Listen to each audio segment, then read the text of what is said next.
Welcome back to Forbidden Knowledge News. I'm your host, Chris Mathieu. Today my guest is Michael Harrell. First, a couple of announcements. If you want to advertise with us, email me, forbiddenknowledgenews@gmail.com. We have awesome pricing. We're doing incredible spots for our affiliates. Check out our website, forbiddenknowledge.news, also the home of the Forbidden Knowledge Network. You'll find podcasts like Day Zero, Understanding Propaganda, Raised by Giants, and more. Forbidden Knowledge News is always available on Rockfin, Odyssey, Rumble, and all podcast platforms. Rockfin is where you get our premium content. You also get all the premium content from every creator on Rockfin for only $10 a month. You can also get a free account and get access to everyone's free content, including all our regular shows. You just go to rokfin.com/FKN Plus to sign up now, or click that link right in the description. Today I want to welcome Michael Harrell. He is a retired carpenter that had a mission to find out how and why people get so wounded and how to fix them. This task was working in his subconsciousness his whole life, and only in 2016 did the full memory of this task become recovered. Michael, welcome. How you doing? I'm doing good. Yeah, man. A lot of exciting things going on in the world, but I'm alive and doing fine.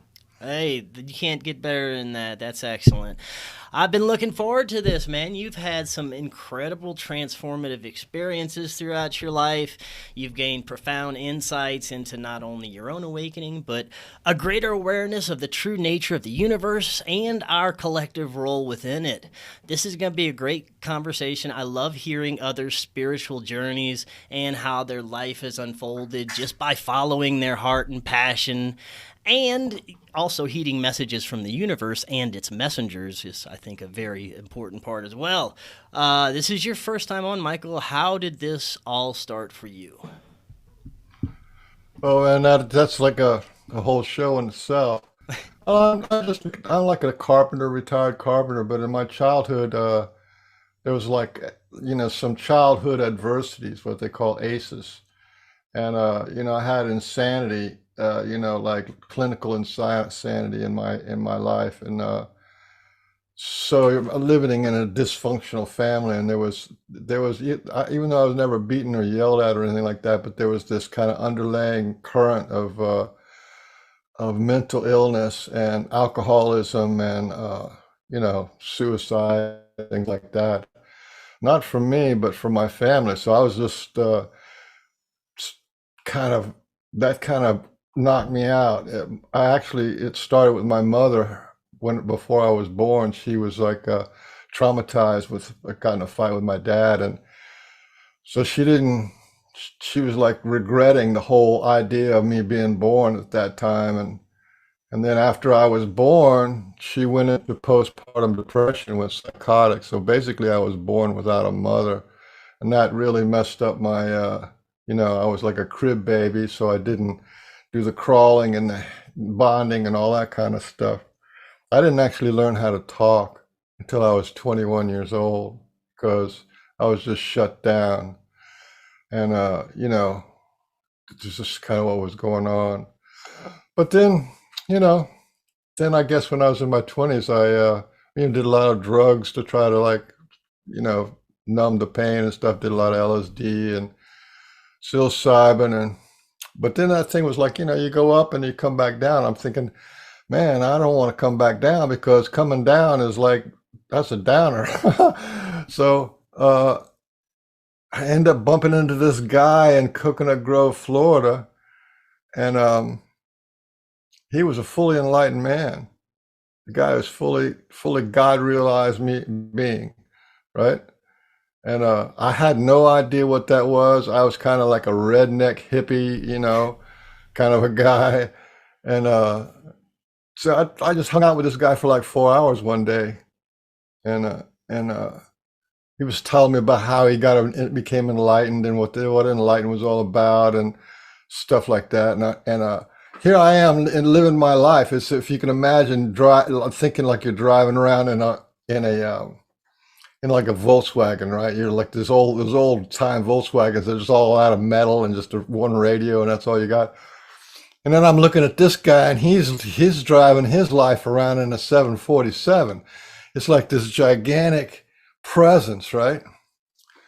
Well, anyway, that guy blew my mind. And what actually happened from just driving around with this guy, driving around town, because he was just like this kind of wandering sadhu or saint or something. He was an American guy, about 6'2" or something like that.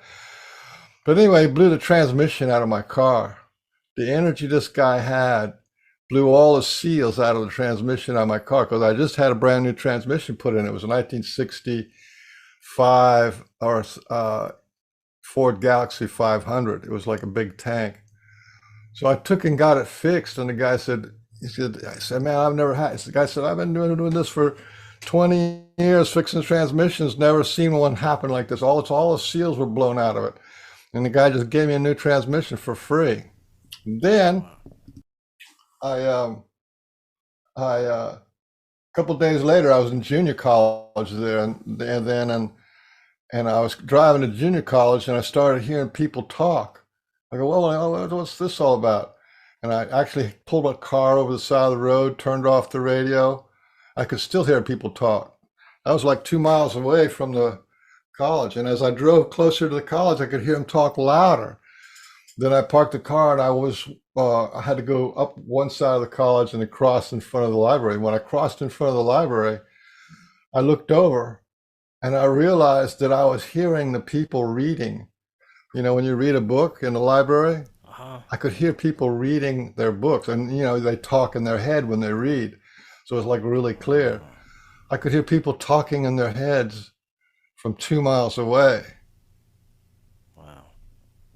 So that was kind of wild. And then I was like, I was at lunchtime. I went out and saw some of my friends, and I go, hey man, this thing's happened to me. I met this guy, blah, blah, blah, blah. And I'm walking closer to my friend, right? Then when I got real up close to him, I was like, whatever it is, 5 feet away. And I saw this slideshow. I was looking at this guy, and I saw a slideshow. And the slideshow was moments of this guy's life, from childhood, being a kid, riding his first bicycle, and it goes on. And then it went to where he was in the current time, and then it went on to when he was getting married and have his kids, and all of it. It's like from birth, life to birth, from birth to death, right? That's called the Akashic Records. So that really did my head in. So I think, well, okay, listen, this whole enlightenment thing is a real deal. Oh, that stuff lasted, by the way, for like 6 weeks or 5 weeks. And then it kind of calmed down because, I'm about as thick as a brick. And it was just by being in association with this really high guy for 4 hours that did all that to me. Yeah. So that'll turn me on, like, what does it mean to be enlightened? What does that mean? And so then I went around looking for gurus and found a good guru and got initiated and did a lot of meditation. And so, well, like when I started meditating, I knew what was going on. So I wasn't fooling around with this, 15 minutes. It was 6 hours a day. I did my meditation 6 hours a day. And I was working construction 8 hours a day. So that means 2 hours in the morning. Then right when I came home from work, I'd do another 2 hours. And then we'd have dinner. And then it was 2 hours at night. So that was 6 hours a day. Of course, that didn't last very long. That was only about 6 or 8 months without that stuff. But I started having pretty profound experiences. Eventually, after a few years, I actually saw God as the energy, the life force inside us. So that was like I'm what you would call a yogi, but had God realization. What God realization is, and a lot of people can have God realization. You can do drugs, and if you see the bright light inside of your head, or you have a near-death experience and you see that bright light, the light of life, that's God realization. Enlightenment is when that light turns on and never turns off. That's the difference. You know what I'm saying? It's the same kind of thing with Kundalini. When Kundalini goes and you're turns on the thing. So that's what was happening. So I did that meditation for like 13 years, right? And had a pretty amazing life. And the reason why I was doing it is because I was so completely crushed as a human being. Mm-hmm. And you look at the people who become realized, or the people who are yogis, they usually, like Buddha, right? Buddha was like a stick figure. You could see every bone in his body when he got to enlightenment, because he was like denied himself. He was so messed up. He was so screwed up in his head, and he was so looking at the pain and suffering of his own life and the pain and suffering of the world. And then he became enlightened, right? And he awoke and awoke. That became Buddhism. And a lot of yogis, that's, you don't become God realized just because, it's a hobby like playing with the Ouija board or something. You become realized because you're in pain, man, and there's nothing else for you. Nothing can touch the pain that you're in except God. Okay, so my last meditation was in around 1990, and I was formal Kriya Yoga. The guy that I actually was my guru was a living perfect master. I won't tell you his name because I'm not selling gurus. Hmm. But anyway, this guy was the real deal. Had a lot of followers, and he was in the same line as Paramahansa Yogananda. The Sri Yukteswar. He was like in a real high level of the lineage of Kriya Yoga, which is Raja Yoga, which is the highest yoga there is. Anyway, in 1990, I was sitting underneath my tree right out the front door of my house, and I did this meditation. I didn't really give too much. I didn't care. After 13 years, I didn't really care anymore. So I did this meditation, and uh, stuff started happening. It's like I didn't care. I was just sitting there putting in my time. It was all out of habit. And then I looked up and I saw a universe, and there was this damn universe inside of my head. I looked around, and so I'm looking up. It's just like if you have bifocal lenses. From here up was a universe. And I looked up, and there was all these stars there. And then a voice said, "Hey, how'd you like to be God? We got this universe over here, and we're going to give you this universe. We're going to give you this universe, and you can be God in it." And I was in a place where I didn't, I wasn't striving for God anymore. I was just being. And I thought that was hilarious. I said, who's ever doing the human resources for this God role, right? Must have screwed up pretty bad for them to want to come to talk to me about being God of one of their universes. You know what I mean? Like what's some kind of dysfunction going on there with the human resources for filling that role? So basically I said no, but again, that damn universe stayed inside my head for 6 weeks. And I was doing, at that time, I was doing what do you call it? I was being a cabinet maker, right? So I'm working on table saws. We got a 10 horsepower table saw, and panel saws, and all this kind of stuff. I'm sitting here, and at the top of my head, still got a universe in it. So while my eyes are open, I still have this universe. And I'm talking to my boss, and he's trying to talk to me, and I can see him, and then above him, and the whole top of my head, 360, is this universe full of stars, galaxies, and stuff.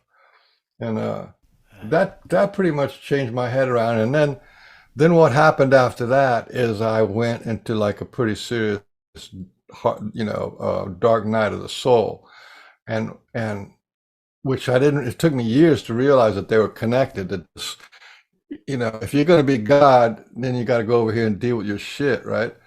So, my girlfriend left me. I lost my job. All this kind of stuff happened, um, and the cat left me. Oh. Just all this kind of stuff.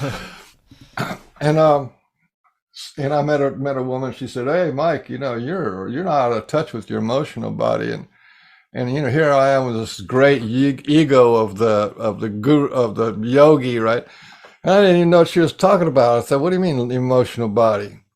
So that led me down the path of emotional healing, and that's what I teach today. I teach emotional healing, and I met some interesting people, and I did primal therapy and a whole bunch of other kind of stuff, and it took years. And then eventually from that, I started doing stuff that was right. took concentration, because I had like concentration. You meditate for 13 years, you're going to have concentration. I took my concentration and I looked at how people got wounded and how they heal, right? And, there's a lot of real simple stuff like all wounding happens from the outside in, right? Your parents tell you this, your teachers, your bullies, or whoever they are. So it's happening from the outside in. It goes into your head, scrambles around, goes down through your heart, hits your emotional body, then goes out to your physical body, and then you have dread or bad self-image and all this kind of stuff. And that becomes like your programming for your life. Like, I'm not good enough, I'm not worthy, blah, blah, blah. Something wrong with me, and all these kind of messages, right? Mm-hmm. And along with that comes pain, like, to feel like you're not worthy is painful, is crushing, you know what I mean? So there's the words, and then there's the feeling. There's two things, the thoughts and the feelings, thought and feeling, which is spirit and will. So I ended up becoming a workshop. This stuff started working. The stuff that I was doing started working. And then I kind of codified it a little bit, and then I hit the books trying to figure out why this stuff was working and why I could do 13 years of meditation, meet the highest, stuff, and that didn't touch my emotional body. That was a big deal.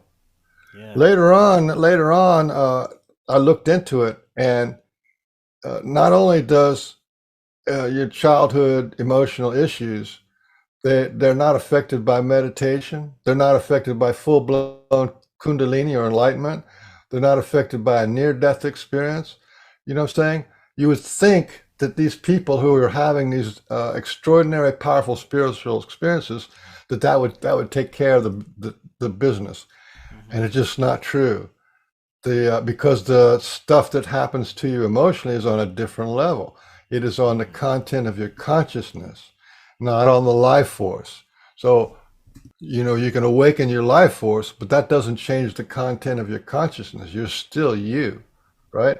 And if you had a lot of adversity, a lot of trauma and drama growing up, it doesn't touch it, right? So that was like a pretty profound realization. You know what I mean? You would think the exact opposite. People want to become enlightened. People want they want to ascend. They want to raise their vibration. They want to do all this kind of stuff. But in reality, the dog that's really biting them is their emotional issues.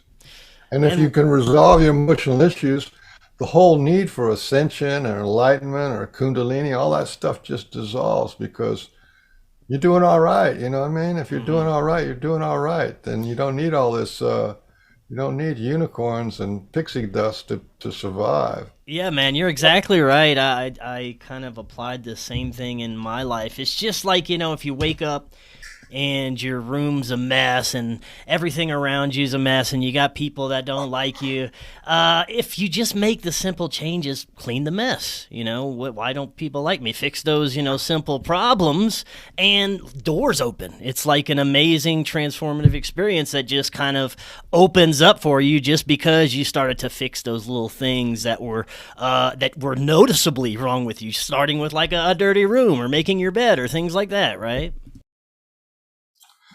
Absolutely. It's like you can't go out to the yard with a shovel and put your foot on the shovel and then lean on it and then pray for a hole.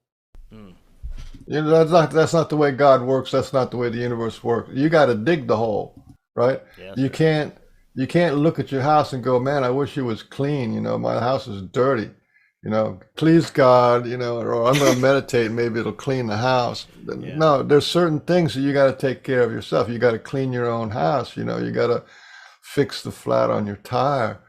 And then when you fix the flat on the tire, guess what?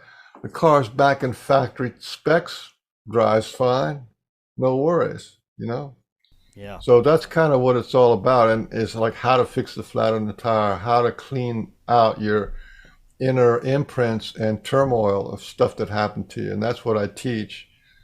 I teach this right now. I have a presence on Facebook It's called Language Lessons of the Heart, this group. And I have uh, a YouTube channel that's got a playlist. So everything I do is for free because, I'm not here trying to make money. I'm not trying to sell you a used car. I'm not trying to tell you how bad your life is and that I'm going to fix it. I don't fix anybody, I mean? All I do is tell people what I did and how consciousness works. And if they want to do it, that's fine. If not, because it's sort of like to change and to heal and evolve your emotional body, it is like a spiritual path in a way, because you shift from being outer directed to being inner directed, from seeking love on the outside to seeking love on the inside. And that romance right there is kind of sacred, right? That's the shift, and you can do a lot of political stuff. Oh, the history of this and Illuminati and that and this, that, right? Well, that's all exterior. You know what I mean? And how is it that we can have 200 years of predatory government and predatory schools, predatory medicine, predatory lending, predatory religions, right? How can we have all that, right? And then you say, well, we got to form a we got to form a new government. When you ask people to form a new government, they go blank, right? Well, what would you do different? If you were the president, you're going to start a new government, what would you do different? Yeah. They go blank. And the reason is because the whole content of their consciousness is in this cult called culture. And the culture is predatory. You are a slave to the boss. You're a slave to the God. You're a slave to the laws. And, that whole thing is slave mentality. And you have zero recognition or cognition about what's going on inside of you. In fact, the external government is a reflection of the internal government that we have. We've been programmed so we like to think of ourselves as the president, right? And our body is the body of the people. Our heart is the heart of the people. Yeah. And and that's exactly what happens. Just like computers, right? Computers are based on the model of human consciousness. We have a computer that does all the work. And then we have memories and we have applications, right? So applications is what trauma and drama and the society is applications. The laws is the application. Religion is an application, right? So what's outside is a reflection or an extension of what's inside. Yeah. Man. And the reason why we can't get a new government is because we don't have the form of the internal government inside. Once you get the form of the internal government inside, then you can rock and roll. Yeah, they should make all world leaders and people in high positions go through majorly transformative experiences and take care of all their emotional shit before they even try and rule anything. But no truer words. Yeah. That's the game, right? That's the inner game. Yeah. Right, because if you vote shit in, you're going to get shit out again. So, we're not getting statesmen; we're getting cartoon characters. And I'm including Trump. I'm including Trump in this whole thing. I'm not a Trump romantic. That guy he has his issues too. To me, it's just like it's like what's going on out there is two different mafias. Like there's the Khazarian mafia, and then there's the what do you call it, the Russian mafia, and that's all, and they're all trying to fight over the world. Yes, exactly, man. But anyway, that is also a reflection of us, because we have what really runs the world is denials, right? We deny. And let me tell you how bad it is.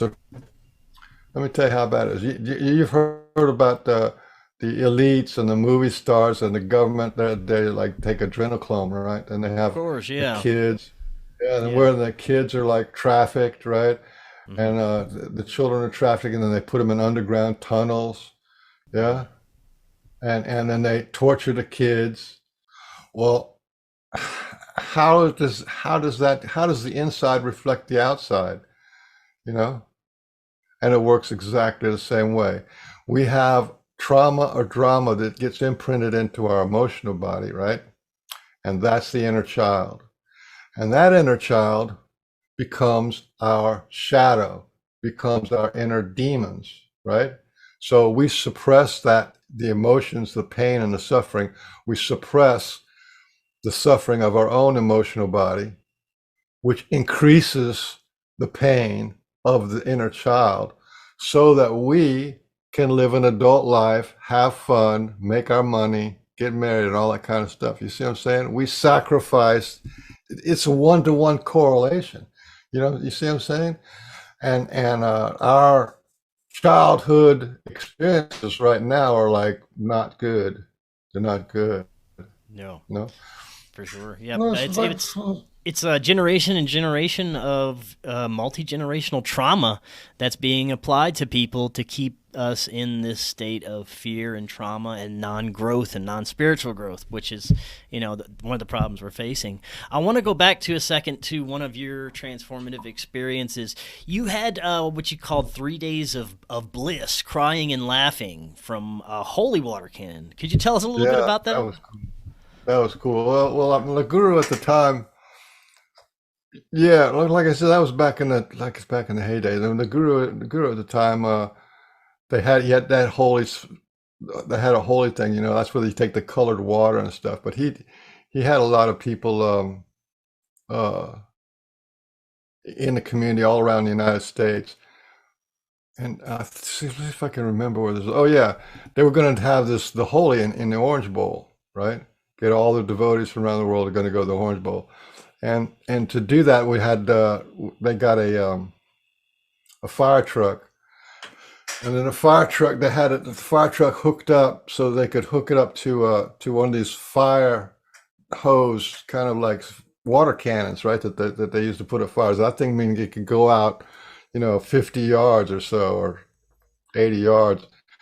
So they were testing it, right? This was before the Holy program. So they were testing it. So they built a big scaffold. I was helping them build a scaffold because I was a construction guy. So they're building a scaffold, right?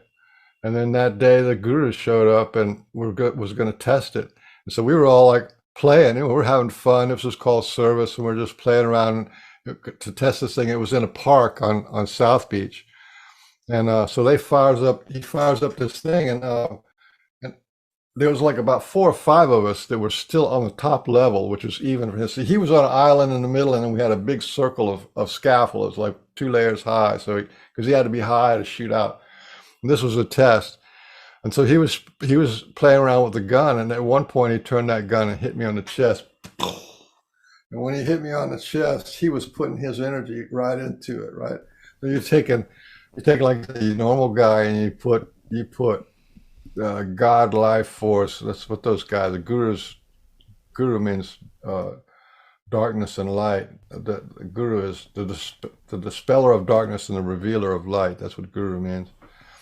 So he hit me like that, and then it was just like that. Was just like I just went into bliss, and I was like completely drunk. I couldn't function, couldn't talk. I could barely walk to my car. I just dropped everything, walked to my car, started up, went home, and it was just laughing and crying and laughing and crying for 3 days. It was just Wow. intoxicating bliss. Yeah, and that's you only get bliss by by comparison, right? You have to have a higher vibration, and then there's a separation between the higher vibration where you are, and when you get brought up to the higher vibration, that's a blissful experience. And you listen to the people who have near-death experience; they all talk about this. They go from being a physical body up to a spiritual body, and then they get all blissed out. But in reality, we're all blissed out all the time, which is kind of a shock. Yeah. We're enlightened all the time. We're blissed out all the time. The only thing is our level of connection to it. There is no actual enlightenment as we think of it as enlightenment. It's not something you attain. It's something that's already there, and all of a sudden just the door opens. So it's already there. We already have everything we need. We're already super conscious. We're already all that kind of stuff. But it's the stuff in our consciousness, the content of our consciousness, like Krishnamurti says, the content of your consciousness is what's divisive and holds you back. So um, that's why we don't walk around feeling in bliss all the time. There was a time, let me tell you, there was a time that I just like I'm feeling exactly how I feel now, right? Which was like exactly how you feel right now. But I was so high that I remember some people came over to my house one day, and I was walking next to my friend, right? I was talking about something, I don't know, I was teaching something or something like that. And this guy was sitting on the floor, and he looked up at me and said, "You know, when you walk past me, my whole head fills up with blue light, right? And here I am talking to you now, and you're listening to me now, right? I felt none of that, right? He felt it because of the separation of his vibration to my vibration. But so the point is, you cannot actually tell how high you are, and you can't tell how high you're not. Well, usually when you do drugs, you find out how high you're not. Yeah. That's the depressing side of doing drugs. Right. Man, that's incredible. I want to talk about some of your most profound unexplained experiences when it comes to contact or otherworldly beings or extraterrestrials or things of that nature. I know earlier you were also telling me about some of the Sasquatch work you're doing. I want to get to that too. But you've had experiences with extraterrestrials? Yeah, I did. Again, so how could I frame this? Well, anyway, going back to that story of doing my healing, right? After I did my healing thing, I put together a workshop, did a couple of workshops in the United States, and I did a couple of workshops in Jamaica on emotional healing, and that was really powerful to do in a workshop business. We had people who were remembering the beginning of creation, and people who saw the original incident of death and stuff like that. So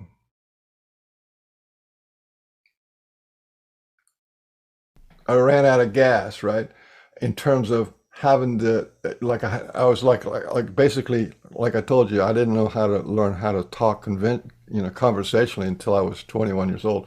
So here I am now in my 30s and 40s, and I did all this stuff just to get myself back up to a normal, right? That's basically what you do. You try to get yourself back up to normal. But I ran out of gas in terms of setting up and promoting workshops and doing that kind of stuff because I was not a networker, and I had no idea about business. I was a carpenter and a cabinet maker and stuff. So I ran out of gas, and I thought, well, I got to get back to work, and so I just put all my healing stuff on the table, and I just got into paying my bills and paying my debts off and stuff like that. So that was basically like a post-healing part of my life. So it did all this emotion. There was the God realization part of my life, and then there was the emotional healing part of my life. And this was post-healing, which was kind of like how to integrate all this stuff is just to live a normal life, which is pretty cool to live a normal life.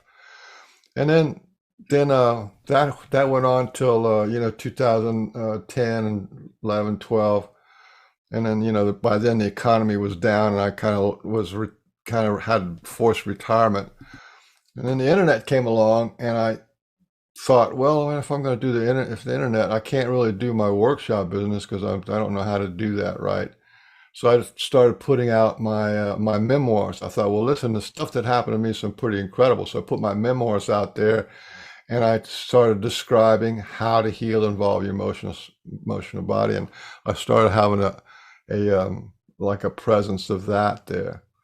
And along this same time, um, around from 2012 to 2014 or something, I saw some UFO. I had some problems with UFOs, right? In 2012, I had some problems with UFOs, and these gray guys came and got me, right?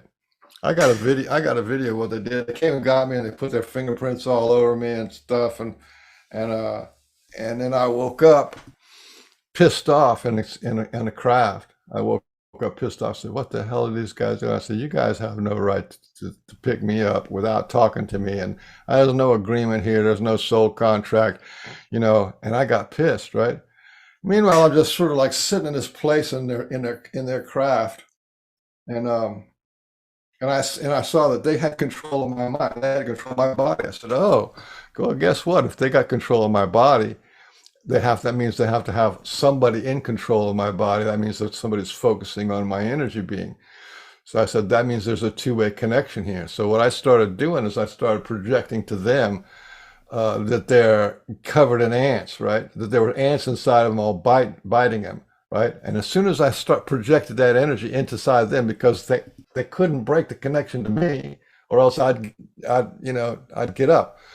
So they started running around. These little gray alien guys were started running around. They started panicking and stuff. And then as soon as I saw a reaction out of them, I thought, okay, I'm going to burn them on fire. Just the imagination of them being burned alive or burned from the inside out. And they were like zipping around, and they didn't know what to do. And then they tried to push me off. And as soon as they tried to push me back down into my body, I was like holding on. It's like, I'm going to let these guys know where it's at. This you would say this took place in an astral type of realm? It's 5D astral. I don't know what you want to call it. I felt my body. I felt their presence. I felt, so there was a feeling there. It wasn't just dreamlike. So it was whatever it was, whether it's a construct or I'm not really sure how to do it, how it is. There's a lot of people have theories on how that works. Dream time is definitely different than this construct, and the construct is a little bit different than actually being invited on and talking to them, and you're flying the craft or whatever. There seems to be different ways that works out.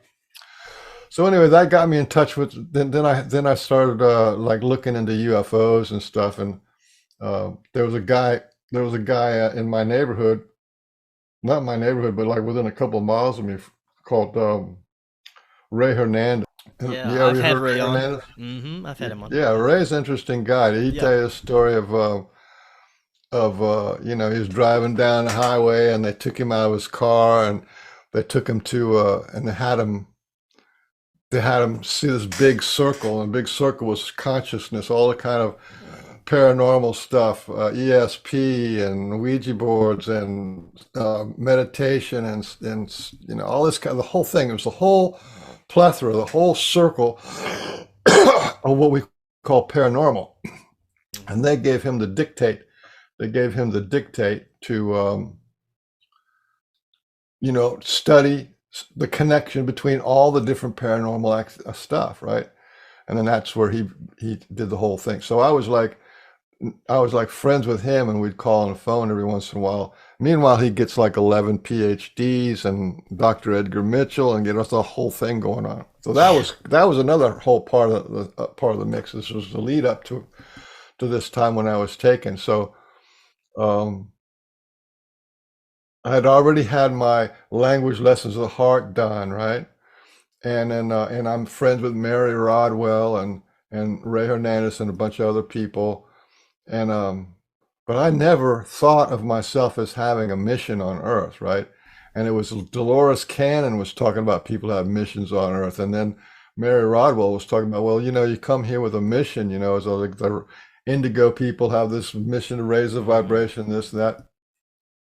And it never occurred to me that all this stuff that happened to me in my life, like I met 4 enlightened men, 1 enlightened Sasquatch, and been initiated three different times. And you don't hear about people being initiated into meditation 3 different times. It just doesn't happen. So I was in my bed one night. I just got taken on this craft, and these guys, I think they were Syrians, but I have no idea who they were. They had like this white head sock on and a black uniform, and they're a little bit shorter than me. I'm 6 feet tall. They're a little bit shorter than me. And so they take me on this craft, and or it was a base somewhere, I don't really know, or it was so then they put me on the stage, and they said, okay, we want you to give your report.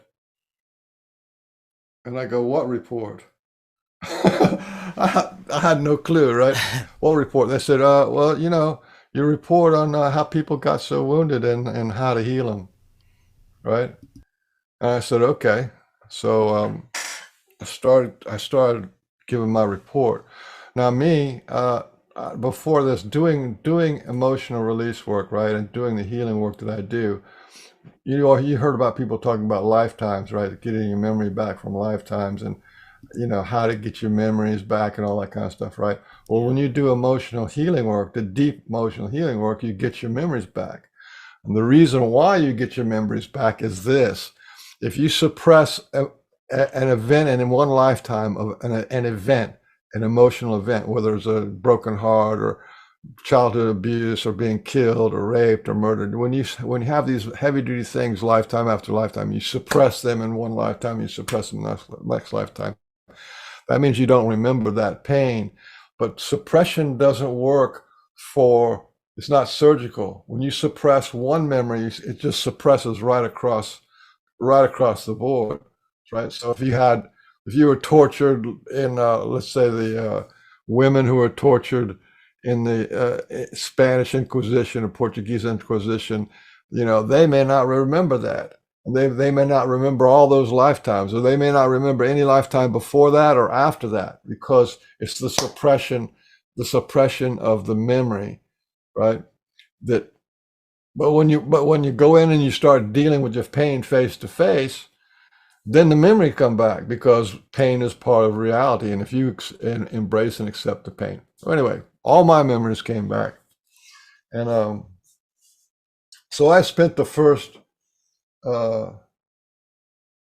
3 hours talking about the emergence of God the Father and God the Mother, and what happened, what was going on. This was before creation, which we spent a really, really long time before creation, before there was a God, before there was a mother, before there was creation, before there was a Godhead, before there was matter, before there was anything. That was just energy. And consciousness is the feeling of energy. And the great mother of everything, which is that darkness in space that embraces and holds all the planets and all the stars and all the galaxies, she holds all that within her, right? Her nature is absolute inclusivity and unconditional love. So everything is included. What can be, what was, what can be, what will be, everything, and the probabilities. But it should not doesn't have a rational material mind, and she doesn't have a locality. In other words, I'm an identity because I'm in this body, in this chair, talking at this time. That's a locality. She didn't have that. She didn't have a mind. She didn't have self-image. She didn't have words. She didn't have any of that kind of stuff. That went on for a very long time. But what she did have is conflicting energies, like I want and I don't want, right? Which I'm saying the word want, but you're talking about a field the size of a supercluster of galaxies. This is a field of energy that's moving or expressing, and it's not words. It's just energy moving. And then there's energy that's not moving, that wants to stay still. So when the energy that moves is moving next to the energy that is not moving, there's a that produces like this kind of a desire energy. So there's the unmoving and then the moving. And when that happens, the nature of the mother is absolute inclusivity and unconditional love. That means she's inclusive, right? And inclusive is a kind of gravity. It's a kind of magnetism, right? Acceptance, inclusiveness. So like it took 3 hours to explain how this actually worked. Without words, without a point of view, without a perspective, without a location, right? On a massive, giant scale, it's hard to kind of talk about it. But when she did that, right, that magnetic field that's stationary and the magnetic field was moving, created a current, right? Magnetic fields create current. And as soon as it made a current, that current went forth. And that was the beginning of the first creation. Now that current moved forward, which was her desire, her will, her wish, her want. She's the divine will. So there's this God the Father is the Spirit, and she's the will of God, or the mother of God, or the wife of God, which is will. So it's basically thoughts and feelings, spirit and will, man and woman, electric and magnetic. That's where it all comes from. This huge, this actual space itself. Everything comes from nothing, and the nothing is the absolute inclusivity of and unconditional love. So I'm here talking to these guys about that, and it took 3 hours to get to the beginning of the first creation, and then it took another 2 hours to talk about the first creation. And the first creation is when let's see here, it gets really kind of complicated. It's hard to put it in simple terms, Yeah. but it was the creation of consciousness as an energy. So as the mother of everything is absolutely inclusive, the father energy is exclusive. She's dark, he's light, and exclusive. So that's where the identity of the I am. The I am is the exclusive expression of an energy that has a location, a shape, a form, and a movement. This is still no bodies yet. There's still no consciousness yet. There's still no identity yet. There's none of that stuff yet. But that was this. So in this infinite universe, began to have things like location and energy and stuff like that. And eventually, and in this, when the current moves, then the current moves within a sheath of magnetic field, right? And that magnetic field is what they record in space now. You can see between all stars and all galaxies, there's a magnetic field or rivers of magnetic field, and that magnetic field is what holds the rivers of galaxies and stars and star clusters together. And whenever the magnetic field, which is the desire, the will, the wish, the want of the mother, whenever that increases, it compresses the energy field, the electric river, right? Whenever it compresses the electric river, it takes from very low amperage to very high amperage, and from a very wide location to a very tight location. And this is what creates plasma. It's just like turning on a light bulb, right? When you have a huge amount of energy going through a little tiny wire, that wire lights up. And so it was the creation of consciousness, and God was that same kind of a thing. So even now, I still haven't talked to you about God and the mother and all that kind of, or the creation of the Godhead. I still hadn't got to that. But what was interesting about being on that craft, telling my story, is this is really cool. Probably the coolest thing for me was I smoked cigarettes, right? So after 3 hours of being on the stage, and there was only like about 6 or 8 people there watching me, it was like just basically they were just giving me this gift of like, well, okay, you went to Earth and you learned all this stuff, and why don't you give us a report? So anyway, at the 3 hour mark, I said, listen, can I go down, take a little break? And they said, sure. And under my own steam, I went back to my bed, got up, walked outside, had a cigarette, came back to bed, and under my own steam, I went back up to the craft. And then when I was finished after 5 hours, I was on there for 5 hours. Then I came back. Then I came back after 5 hours, right? And which is pretty profound, because this is one of the things that the ET people are doing. Is they're teaching human beings how to go invisible, or how to transport like that unconsciously in our bodies. We know how to do that. Yeah, That's pretty cool. Yeah, what do you think is the relationship between most of these extraterrestrials, interdimensional beings, whatever you want to call them, and humans?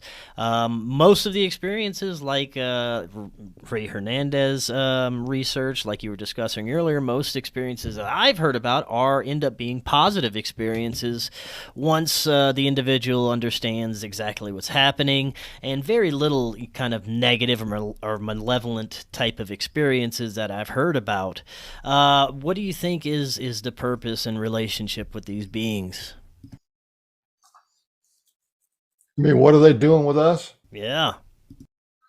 Uh, that goes back to the all one and no space. That they a lot of times you can hear if you listen to a lot of encounters, the the the the the ETs will say, "We are you," right? We are you, and and it also goes back to this emotional healing business. You know, when you talk about generational trauma and stuff like that, um, they're looking at us as the progenitors of their trauma, right?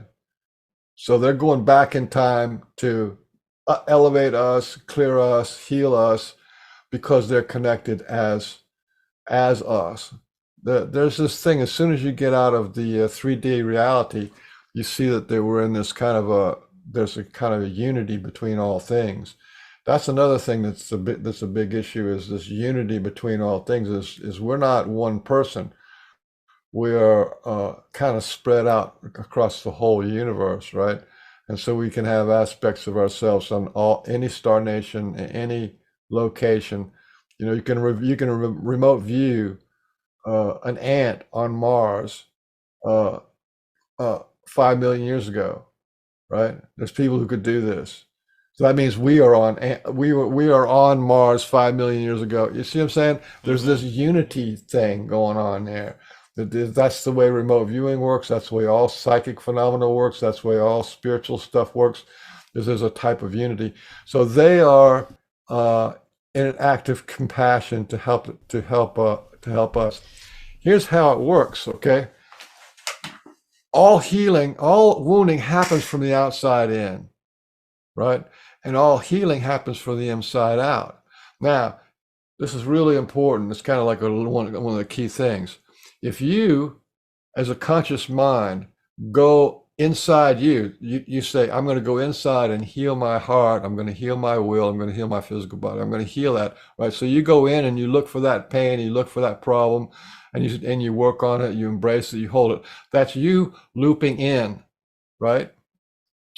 So you are looping in, and when you loop in, you're going back in time.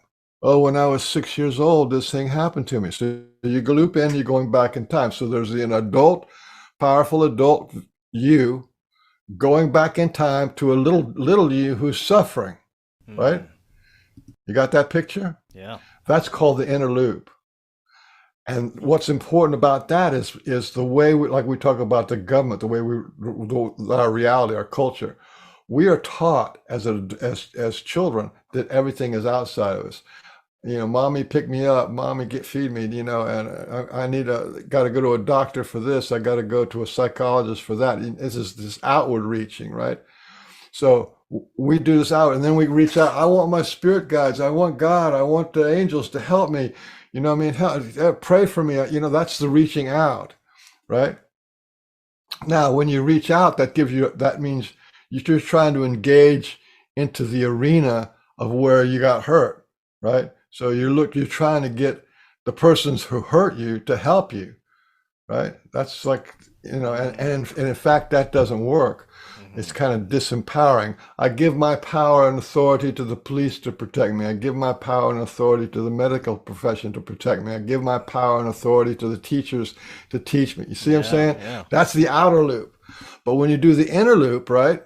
When you do the inner loop, where you go in and see about your heart, your broken heart, or your crushed heart, or your inner child, and you regrow that, and you're in the adult now, going back in time, and uplifting and making your inner child into the golden child. That's the lead to gold kind of a business. Okay, Right. this is what the Sasquatch are doing. This is what the ETs are doing. This is what the higher beings are doing.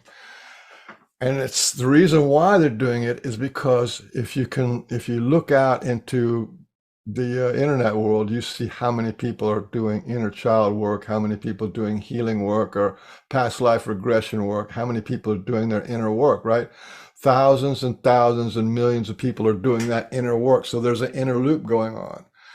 And when you have the inner loop going on, that means the people now going back into the past and healing your inner child. Well, that's what the ETs are doing. That's what the angels are doing.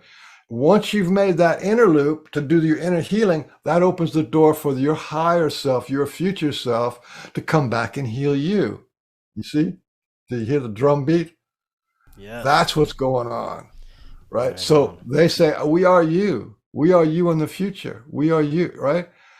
And because you did your work of healing yourself, you're in the future now. To your inner child, you are the future. Yeah, you are the future self.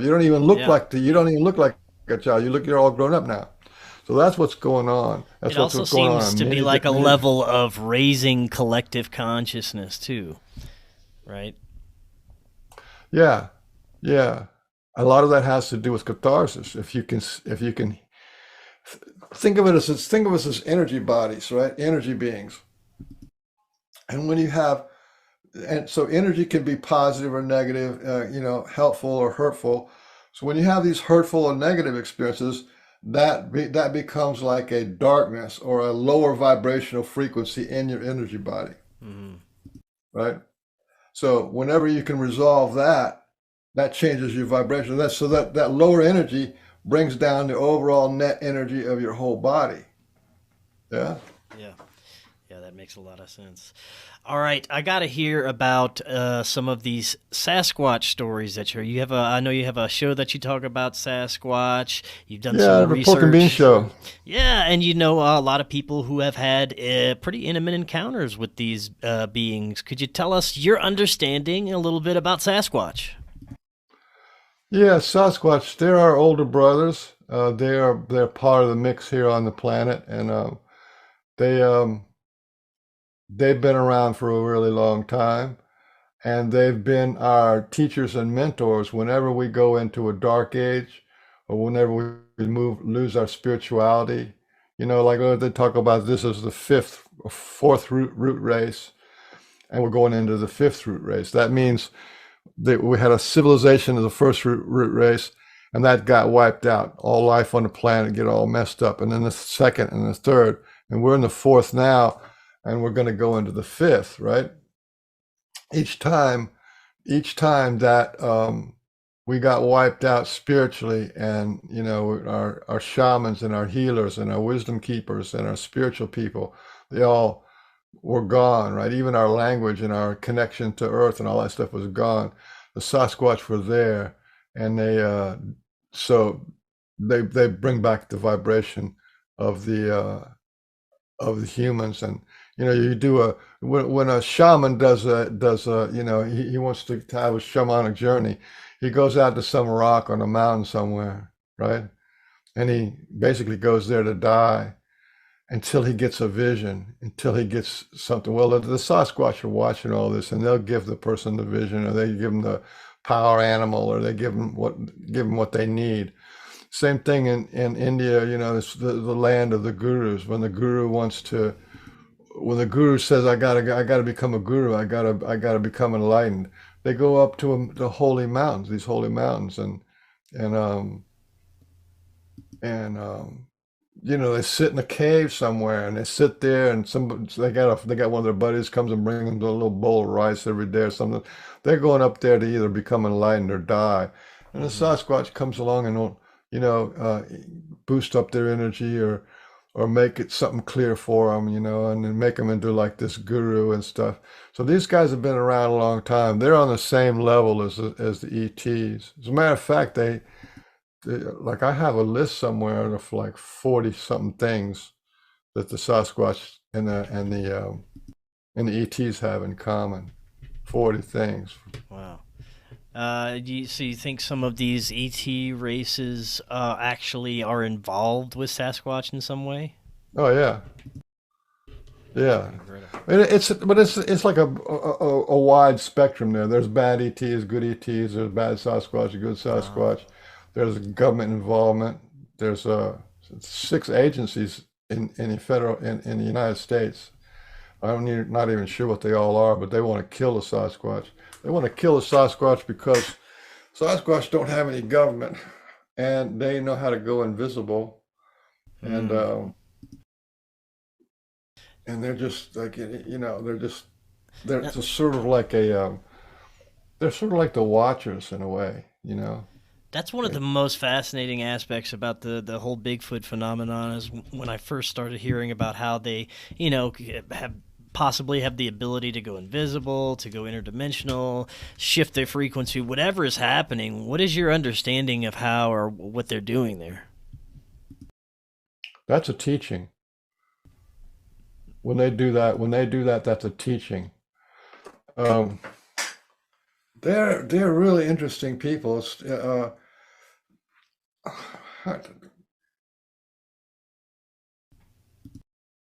Like I s- like go like let me go back to the first guy that I met that was enlightened, right? Hmm. And he had this mind speak thing, right? So I could hear people speak from 2 miles away. Well, it's Sasquatch, and I could hear what they were reading, and I could understand them, right? So the Sasquatch can do that up to 5, 10 miles away for one person, or they can do it around the world. I know I've experienced them.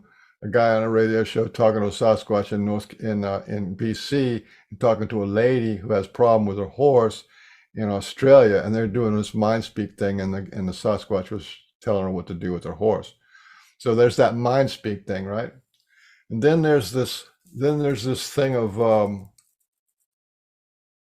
the life review, right? The Akashic record, where you go up to somebody and you can see every single record of what's going on in their life from birth to death.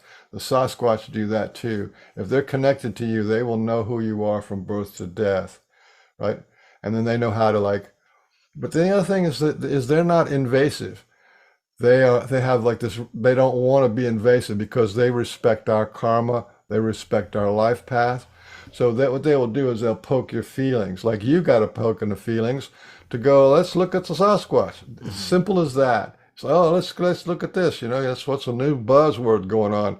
So they poke your feelings a little bit like that. Very non-invasive. You got to be real subtle to understand how connected. They showed me that there's a couple of thousand Sasquatch that are monitoring around 4 million people. Everybody who watches a Sasquatch show there's a Sasquatch who's watching them watch the show. Wow. Now, for the last few And there's the minutes, same thing for ETs. The ETs watch your show. They watch everybody's show. They see what's going on. They know what's going on, and they do the same thing. They don't come in here and tell us, "Oh, you got to do this. You got to do that." They just poke you with some feelings. They upgrade you here. They make you feel better about this, or make you excited about let me look about that, and you know. And like for you, like you want to find out about consciousness. You want to find out about the history, and you want to find out about lies and corruption and conspiracy. You want to find out all that stuff, and you want to find out the spiritual transformative stuff. You see, all those are not all exclusively yours because there really is no exclusively you or me or anything. We're all right. kind of a conglomerate of one thing. Right on, man. Yeah, I love it. There is so many directions we could go from here, but for the last few minutes we have, I want to get your thoughts on what is happening with the major changes in our collective consciousness right now and the direction that we're headed as people, as a humanity. If you have, if you're encouraged about what's happening right now and where we're headed. Yeah, I think we're winning. We're winning. Uh, I follow this what the ETs are doing. The wars in heaven, or, the wars in the space, and all that kind of stuff. I kind of follow that and listen to the Corey Good side and the Elena Danana side, and and all that. There's stuff going on. Skullduggery is going on, and but I think you gotta go back and listen to the rocks and talk to the trees. Mother Earth herself is doing the work, right? We are just the fleas on a dog, and she's doing her work. She's ready to have big changes, and so I think there's this thing, right? There's this thing that's going on the planet. The ETs are talking about it.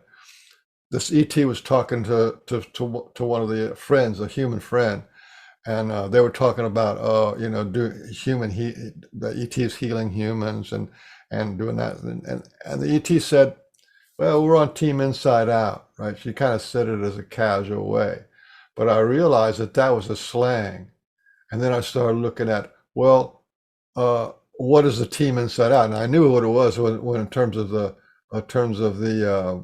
ETs, because 90% of the people who've been on the craft, they don't remember it, and yet they're awakened. They start looking at this and changing their life, and resolving issues that they had, and opening their mind to more possibilities, right? So they're doing this Team Inside Out thing, right? Well, Ray Hernandez, like said, so they got told, please go and look at all these psychic phenomena. So all these people are doing this psychic stuff. There's psychic schools. There's the Pontel. You ever heard of those guys out, Yeah. right? That was with Sue Walker. They're teaching people how to do that, right? The Sasquatch are teaching people how to go invisible. I got my leg to go invisible. That was pretty cool. And yeah, So you yeah, had they a learned, Sasquatch instructing you on how to go yeah, invisible? Tell us a little bit yeah, about how that. to do, huh? Tell us a Oh, little bit about it. uh, again, I'm not a normal guy, but in some ways I am, because I'm just this guy, right? But I was watching videos back then, and I had already had like a shamanic journey with these guys, and they gave me this vision, and it lasted for 3 hours, where they had me talk to a rock. That was pretty cool. The rock talked for 3 hours about the beginning of humanity, and how, not the beginning of humanity, but beginning of all life, and how all life is made out of water and rock. So that was like one thing. So then it's like a couple of years later, they were they took about 2 more years after that, after I was friends with them, where they would talk to me about the all one and no space. And the all one is, you kind of figure out what the all one is, but no space is different. No space is like, there's me, right? I'm here, I'm talking now, and I'm going right here to my computer, and there's a space there, right? And then there's a space from my computer to your computer, goes all the way from Savannah to Colorado, and then there's the space of the computer to you. Well, they live in no space, where there is no space, and that's like another level of all one. So anyway, it took them 2 years for them to get in my head what it means to live in all space and no one, and all one. Okay, so they know, like I said, they had my life review. They've known everything that's happened to me my whole life. And so I was listening to the Fur and Cedar program. It was a channel on YouTube, and there was this lady there named, what was her name? I forget her name, but she was talking. She was a channel. She channels the Sasquatch people, and and one of the channelings the Sasquatch people was talking to her about is how they go invisible, and they go invisible by breathing light into their heart, and then increase the light in their heart until what they call glow. It glows. Your heart glows. This is like a meditation, and then when your heart glows, you can spread that out to your whole body. And when you can keep the glow going, then your body just disappears, right? So I was listening to her talk about this, right? So I'm actually watching this video, just like I am now, watching this video. And then my Sasquatch teacher, mentor, friend, brother, he sticks his hand inside my heart. This guy, if you can imagine a hand about this big, like this, my hand's this big, easily twice the size of my hand, sticks his invisible hand inside my heart and took over my breathing. It was like, really deep, really fast, like connected breathing, really fast, connected, deep connected breathing. They start breathing, breathing, breathing, breathing. And when he did, he put energy into my heart. And since I had already had an initiation from a guru and I already had an initiation from the mother of everything, I knew exactly what he was doing. He was initiating me into heart light meditation. And then, um, and I already had 13 years of meditation, so it's not like it was like a big stretch or anything. So I knew exactly what to do. And so I just started meditating every night, and I did that for another maybe 3 or 4 or 5 months. I wasn't really super trying to go anything invisible or anything like that, because I really don't care that much about it. But after about 4 months, and I had this heart light meditation down pretty good. He came along one night and took over my breath again, and he took over my breath, and so I was huffing pretty strong, and like this guy, Wim Hof, right? It's sort of like that kind of breathing. And then it got to where I was panicking because I was like, if you hyperventilate, right, you get to that point where you kind of panic. And when I panicked, I sat up in bed. And when I sat up in bed, one of my legs was gone. It was invisible. I could still feel it, but it was gone. It was completely invisible. And I go, holy shit. Anyway, so that's when they go invisible like that, they're teaching you, right? Who can do that? Only masters can do that. When people talk about I shine, right? I shine. And I can tell you about I shine. Well, the second enlightened man that I ever met was a guy named Sri Chinmoy. And Sri Chinmoy,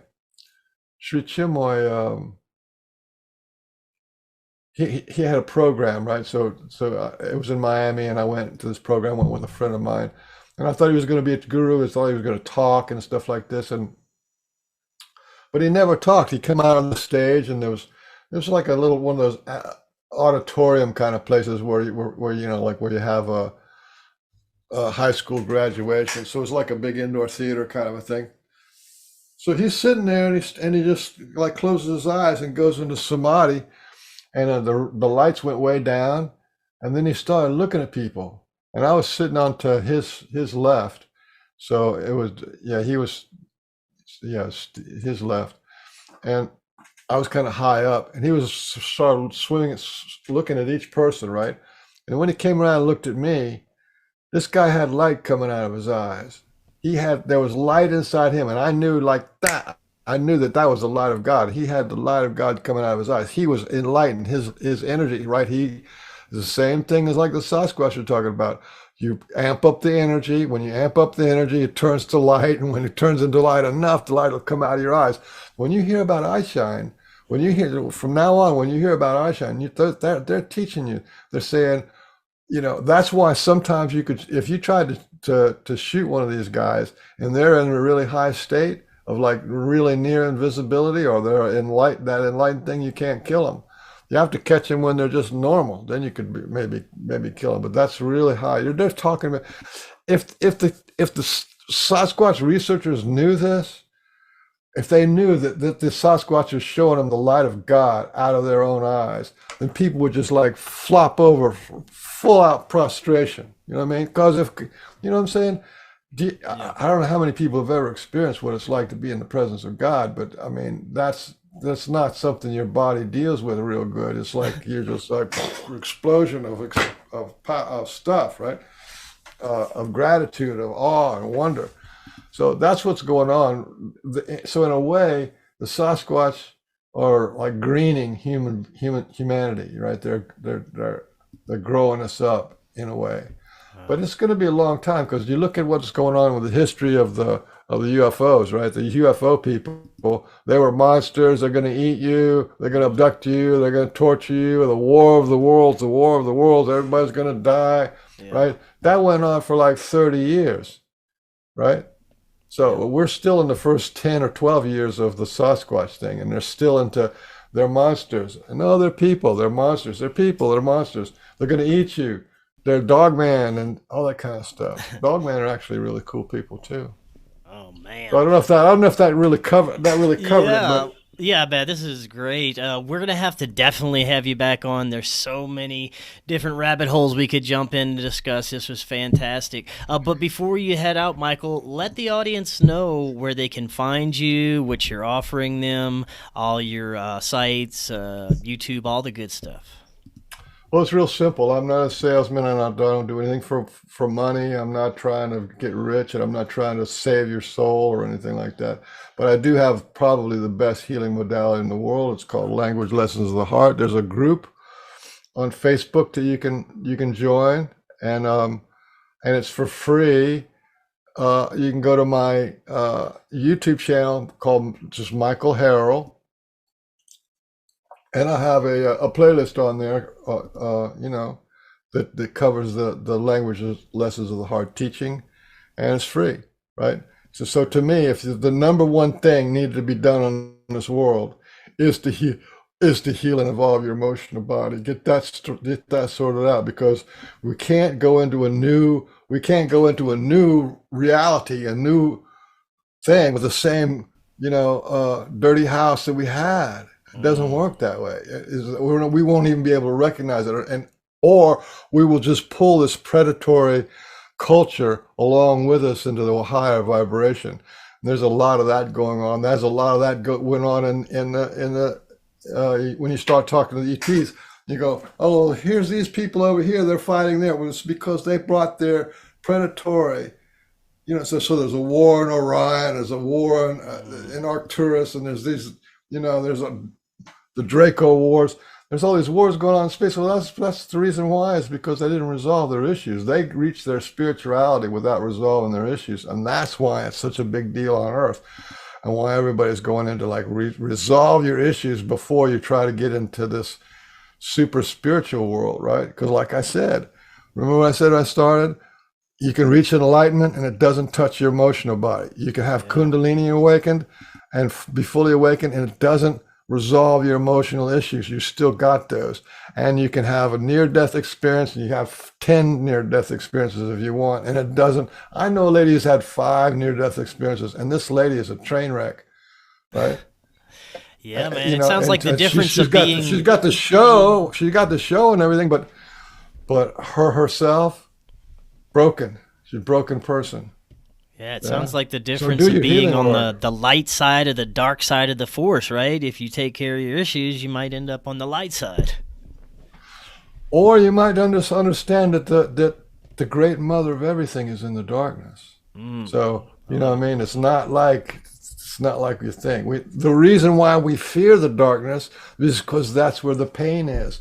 And when you go and resolve that pain, that is the alchemy of turning the lead into gold.